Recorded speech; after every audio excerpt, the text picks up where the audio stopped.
Hey guys, this is Jesse here at Jesse Lee Strength and Fitness. I just walked in the door from a cool weather run. This is my run number 2 of my 5K training. Just as a reminder, I'm using the Garmin Connect app with my Garmin smartwatch. And then the program I've selected is Jeff Galloway's program. And today was run number 2. So I just finished my benchmark run a couple of days ago. I take a couple of days of rest, and then I get started on this second run. So I'm just gonna break down the run for you.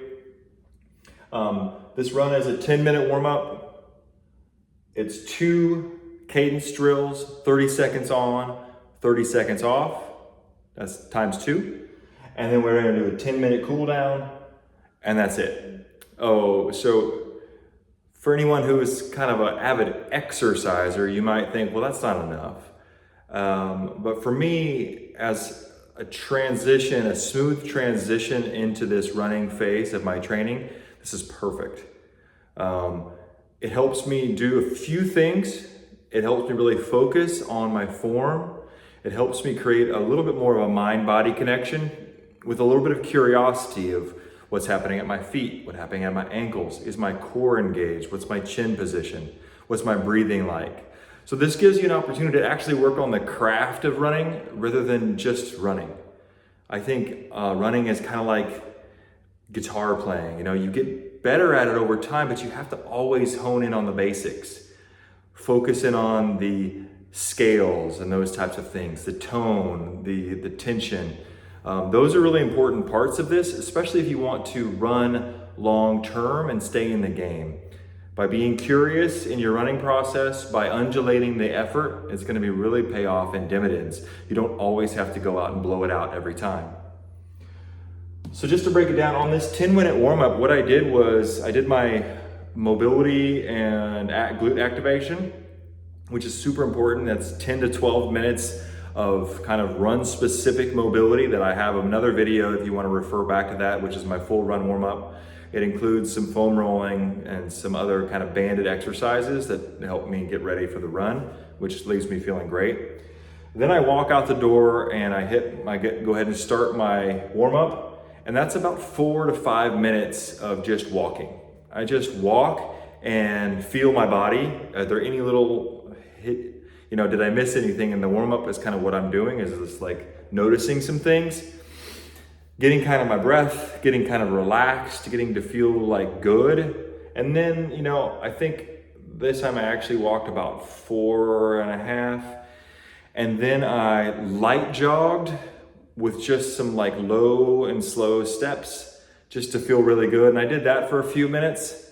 And then about the last minute or so of the warm-up, I just cooled down to a nice walk again. And then whenever the watch prompts me for my next move, basically, I think the next one was like this little lap where you could walk, run, whatever you wanted to do, so you could go into your cadence drill. What I did was just go ahead and hit the lap button, and then I started my cadence. And what I do with that, with the cadence drills, basically what Jeff Galloway I think he's trying to have us do is really work on our form. And he calls it light touches of the feet, and kind of trying to get as many foot taps as you can as you push for 30 seconds. So the watch will actually come up and gives you your cadence, and you're really shooting between about 150 to 200 steps per minute. And I was looking down at my watch and I was hitting that 180 to 195 range, which I feel like is pretty good for early season. I'm really trying to go at a pretty good clip, but I'm also trying to really focus on, can I have one more foot touch? So I'm really being fast with my feet, not long strides at all. The strides are very short. And that was one of the biggest takeaways for me, is whenever I first started running, my strides were way too long. I was overstriding, hurting my hamstrings. If you want to run well and run for fun, keep those strides a little bit shorter, keep your foot taps a little bit faster.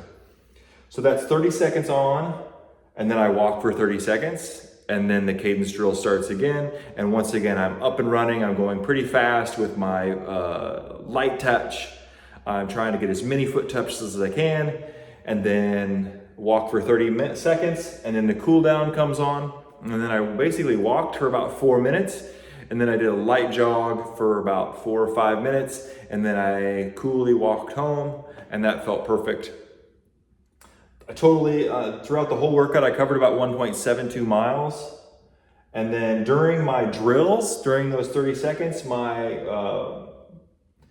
pace was about 7-minute miles or 6:41 miles. So I definitely, got to a pretty good clip for those. And those are the kind of things that I'm monitoring as I go through this. Like, what's my cadence drill? How fast am I going? How much distance am I covering? Because let's say next time I did this and I covered 2.02 miles, but it was the same workout. So I'm running a little longer. Maybe my drills pace is a little bit better. So it just gives me an idea about what's happening. I can monitor my training. I get a little bit better. And honestly, I'm just trying to get a little bit better each time. And if I don't feel it, that's okay too.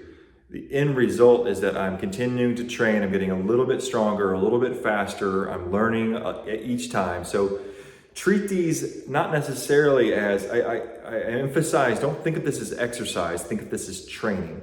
Training is you're paying attention to the details. Exercise is you're just trying to get sweaty.